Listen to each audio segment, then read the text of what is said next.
Good morning. Today is Monday, the 13th day of Menachem Av.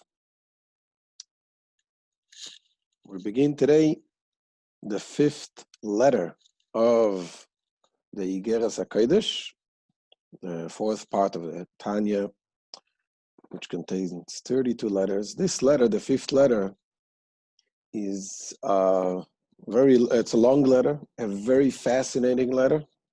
And as we said earlier in the previous lessons, that the letters talk about different subjects, and many of them are connected with a concept of charity, being that the Alter Rebbe was involved in supporting the people who came to Israel at that time. And this fifth letter, as we said, is going to talk about very fascinating topics, and we'll begin right away, straight from the Tanya.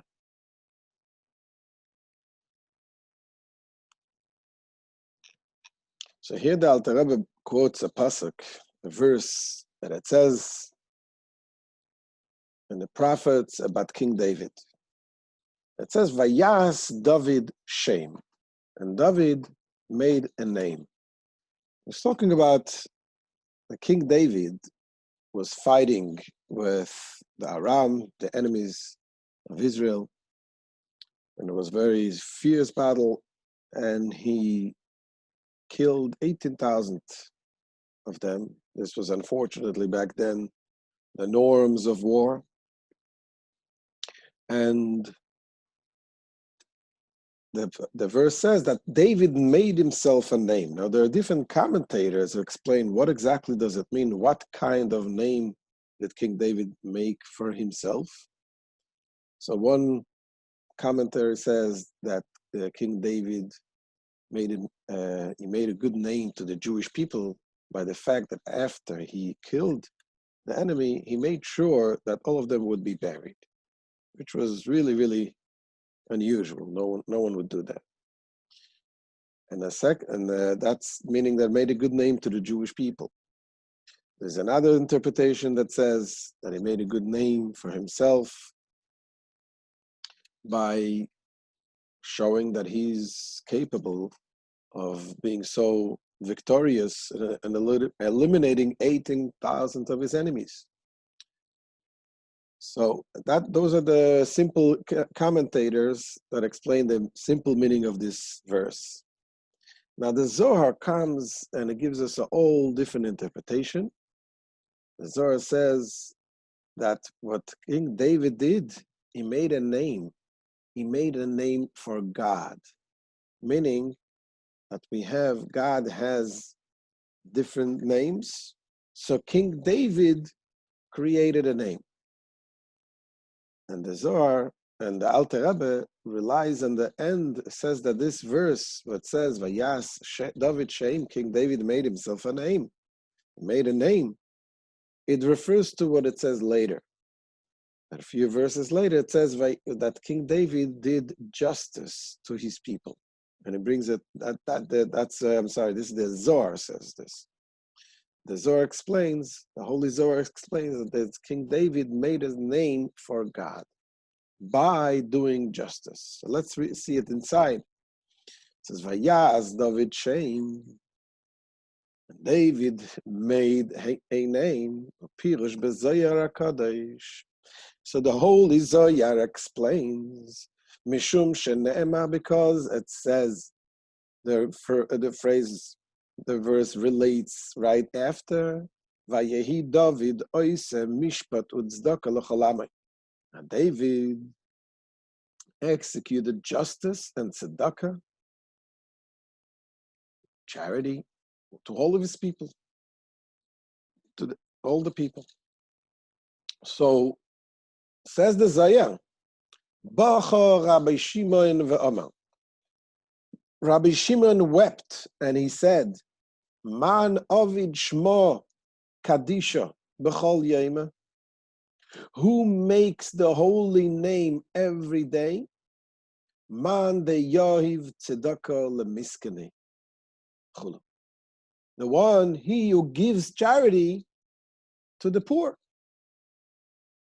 So here we need to understand two things. First of all, what does it mean?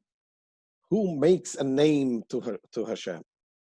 What does it mean making a name, making God's name? What does that mean? And the second thing we need to understand, what does it mean that, how is it that you, through tzedakah, through charity, that you make a name for Hashem? So this is the question that Alter Rebbe begins this letter with. Let's put this question on the back burner. And the Alter Rebbe is going to explain now something else. And then later on, he's going to come back to this question. So he's going to explain what it says. V'yuvan behegdem maimar azal al pasuk ki beko Hashem tzu eilamim. It is by explaining a verse, a statement of our sages, that there is a verse that says, Ki beko Hashem tzu eilamim, that with the YUD K, Hashem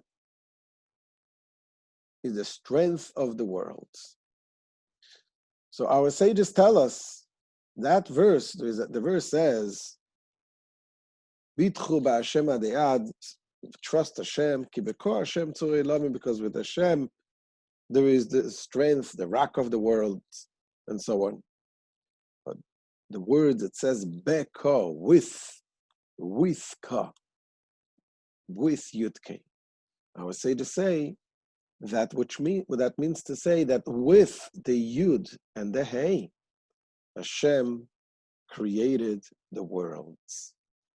The worlds meaning there is the physical world and there is the spiritual world, or this world and the world to come. Our sages explain with the letter Yud, the world, the Olam Haba, the world to come, was created, and with the letter Hey, this world was created. Behei nivra Olam Hazeh. With the letter Hey, this world was created. Ubeyud nivra Olam Haba. With the letter Yud, the next world was created. We spoke in length when we learned the part of the Tanya Shar Yichud ve'Emunah, how every letter has a meaning, and there's a spiritual meaning behind it. There's the energy behind every letter.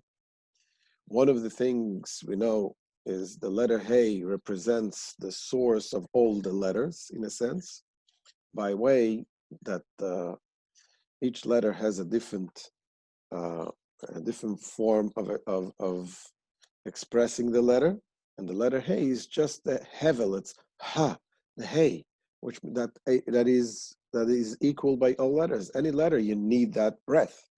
So the letter Hey is the founding of this world, and the letter Yud, the Yud is a very tiny little dot, and that represents the dot that begins everything. That this, he says, is connected with the world to come. And the Alter Rebbe is going to explain what does it mean. First, he's going to explain the world to come. The world to come, meaning the higher spiritual world, the Gan Eden. And this the Alter Rebbe begins to explain now. Says the Alter Rebbe Pirush, what does that mean?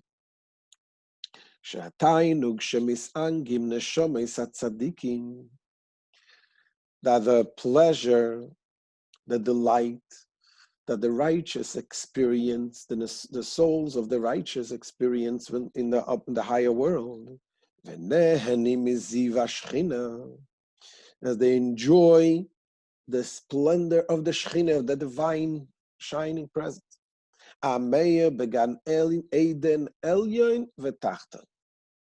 There is the divine light that shines in the Gan Eden, the higher Gan Eden, and the lower Gan Eden, Garden of Eden, which represents the higher spiritual worlds.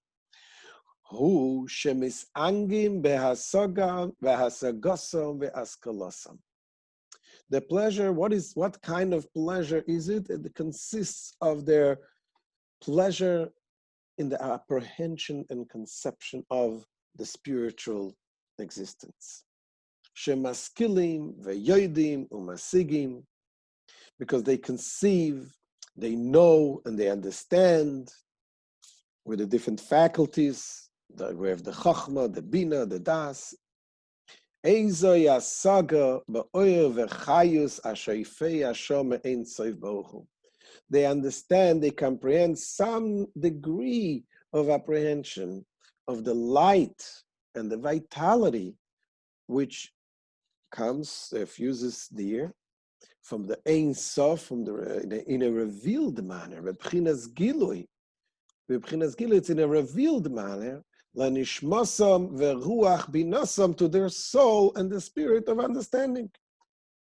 Lahavin ulehasig eizo yasaga, to be able to comprehend, to be able to understand, to attain some kind of perception. Kol echad ve'echad lefi madrigosa, each and every one according to his level, meaning according to his spiritual level, what they achieved in this world. Ulefi maisav, and according to their actions, according to the actions of the mitzvahs. This is the explanation of the Rebbe's father, Reb Levi Yitzchak. That is your tzad is going to be next Monday. Velochein nikra olam haba b'shem bina b'zoyar HaKodesh. This is why, says the Zohar, it says in the Zohar describes the olam haba, the world to come, is referred to there in the name of bina, understanding.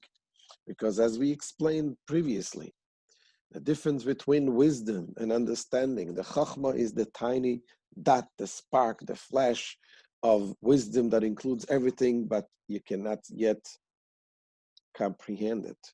Bina is understanding when you develop the idea into details. So that's why the world to come is referred to in the Zohar by the name Bina, understanding, because in the world to come, there is an understanding in the godliness. This flow is issued from a plane of the supernal chachma. Supernal chachma meaning the level which is beyond and above logic.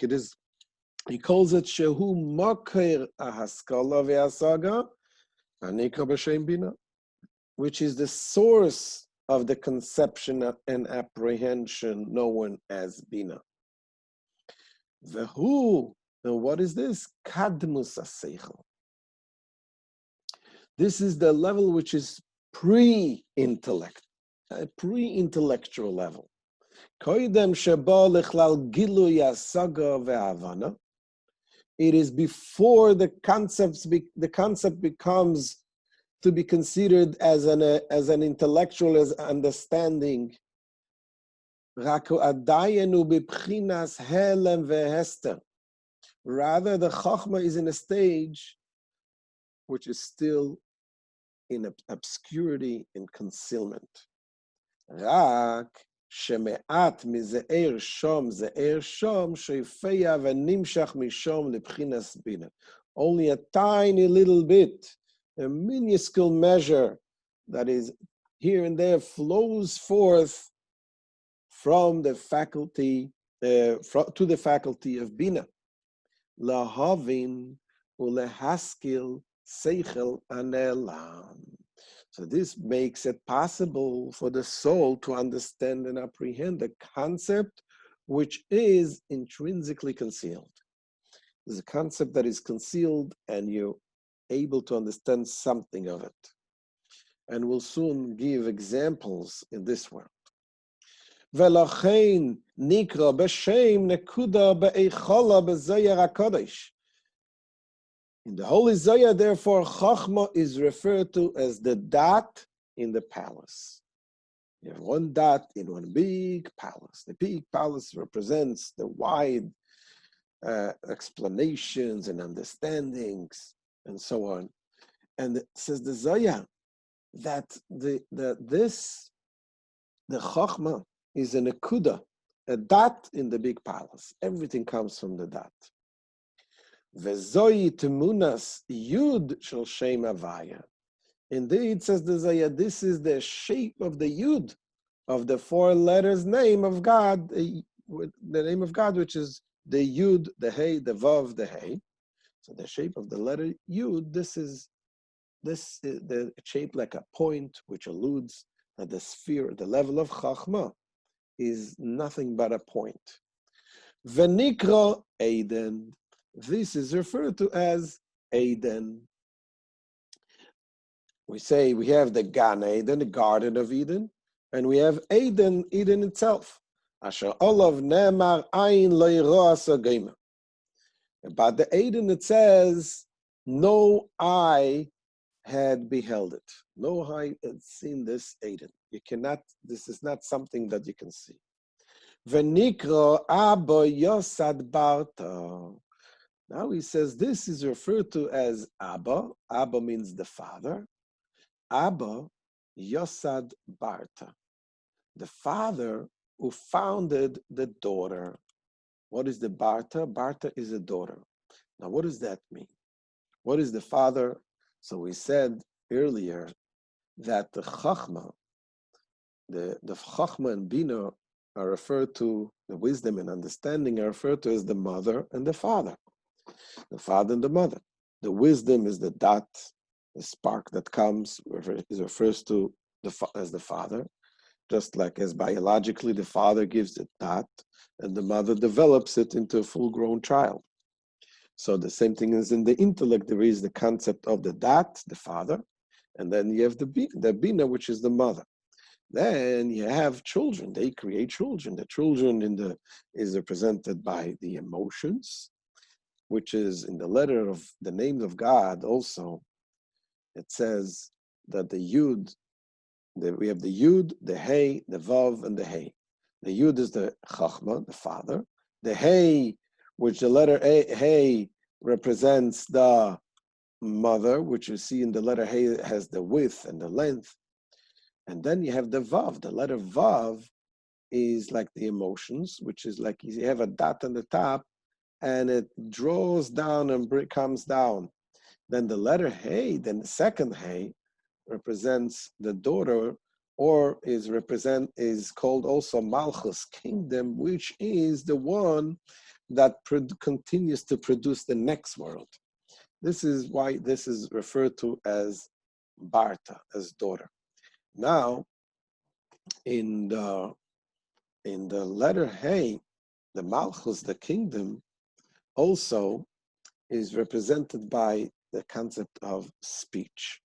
And here the Alter Rebbe is going to bring a whole example about the phenomenon of human speech, which is, he says, if you think about it, it's an amazing phenomenon.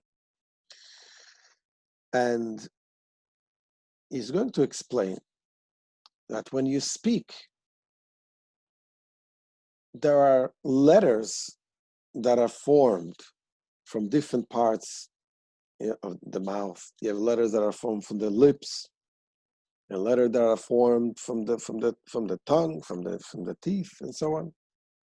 So take, for example, the letters that are formed from the lips. What are the letters that are formed by the lips? Yes, the P's, like the letter B, the Vav, like V. You have the Mem, like the letter M, and the Pei, like the letter P or F. Those are all come from the lips.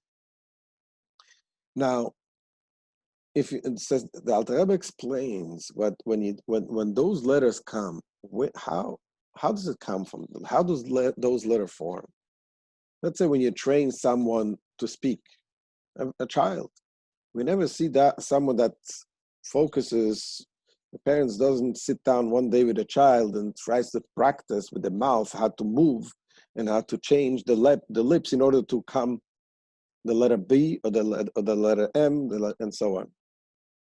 I mean, when you train to play guitar, for example, you have to train every sound. You have different movements in order to produce a certain sound. But you don't find this that we do it when it comes to speech. So the speech is not something that comes from the movement of the lips. Yes, the movement of the lips produces it, but it's not something that that you have to have an active intellectual thinking of how to move the lips. It moves automatic. It moves subconsciously, meaning, says Alter Rebbe, it comes from a place which is above the logic. It is not the logical process that you have to process in order to move the lips.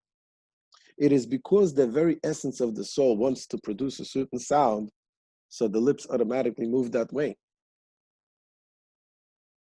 Unless sometimes people have speech problems, you need a therapist to train them how to do it.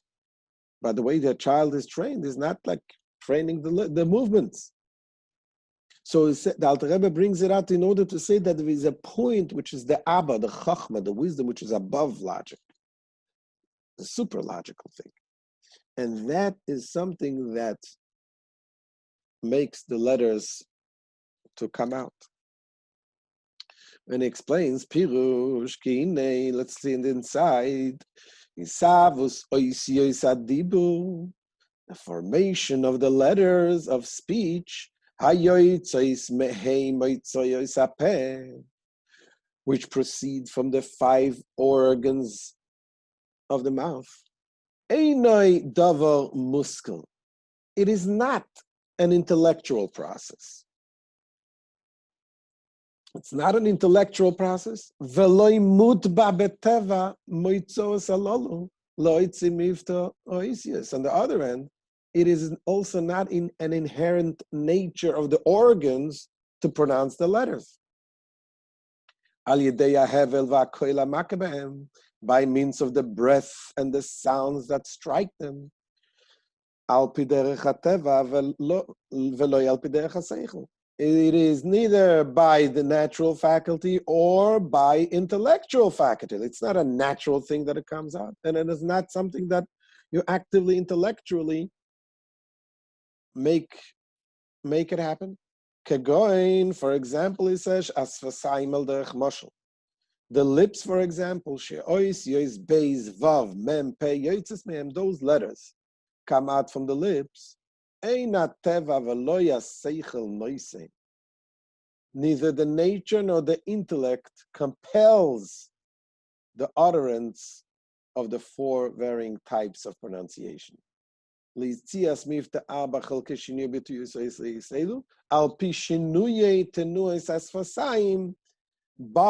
the variations in the movement of the lips.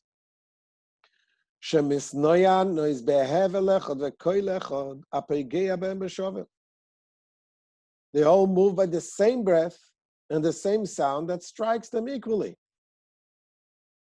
On the contrary, the movement, the change in the movement of the lips,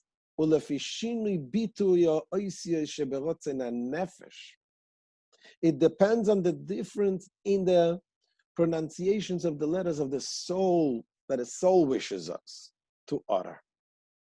Levate bisvasayim, by means of the lips. Keloima. Kirtzoina loima ois beis, when it desires to say the letter beis, oi vav, oi mem, oi pei, when the soul desires to the letters to express one letter, the lips automatically follow and does that movement. Veloy lehepech, she'yirotz in hanefesh v'kavanaso lases shinui tnuis atzvasayim. It's not that the one that we want to move the lips, and therefore we move the lips and the letter comes out. No, it is that there is a desire to have a letter coming, and the lips automatically follow.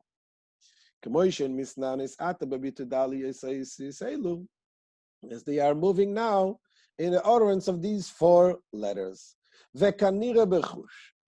And this is, we see it clearly.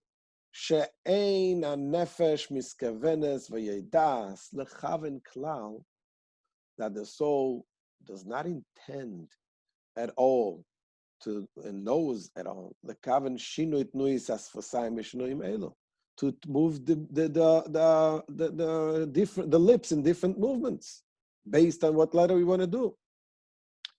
Ve'yeser al kein, more than that, says the Alter Rebbe, we can see it in a different example. Be'bitoy hanekudos, we're talking about expressing the vowels.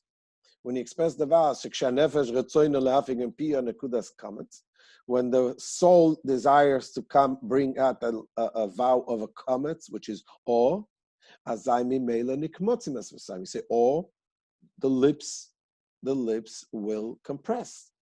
Ube patach, when you say the doctor comes and tells you to say open up your mouth wide. Niftachim as v'sayim, the lips open up. V'loi sherotzei na nefesh likmoitz v'lo liftoyach klal uklal. It's not that the soul desires to open the mouth or close the mouth. No, the soul says wants to say and automatically, the lips compress. And when the soul wants to say automatically the lips open wide. There's no need to go further in matters that are very simple. Moving to muskel chalmasik, which is understood to every intelligent person. Shemevat mifta oisias vanekudis ulemaila me'aseichel musag. So what we see from here, that the pronunciation of the letters and the vowels are way above the apprehended and comprehended intellect. But rather this derives from the hidden intellect, and the intellect which comes, it's the pre-intellect stage, which is in the articulate soul. And therefore, therefore a child cannot speak, even though you consider that child understands many things. He says, understands everything in his own level, but he cannot speak. Why can't he speak if he can understand? Because there's this level of the Chokhmah, which is the pre-intellect, did not yet come to be revealed by the child. But we see that the speech has nothing to do with the understanding. The speech is something which is way above the understanding. So here, the point that the Rebbe is bringing is in order to explain that this is a kind of level of the Chokhmah, the very point of the Chokhmah, the wisdom which is above intellect at all. This is what the Neshamas in Gan Eden connect to and comprehend each according to their level. And the Alter Rebbe is going to continue tomorrow explaining how the letter Hey is connected with this world. So this is the end of today's shir. Thank you for joining. Please share, and any questions you can ask now.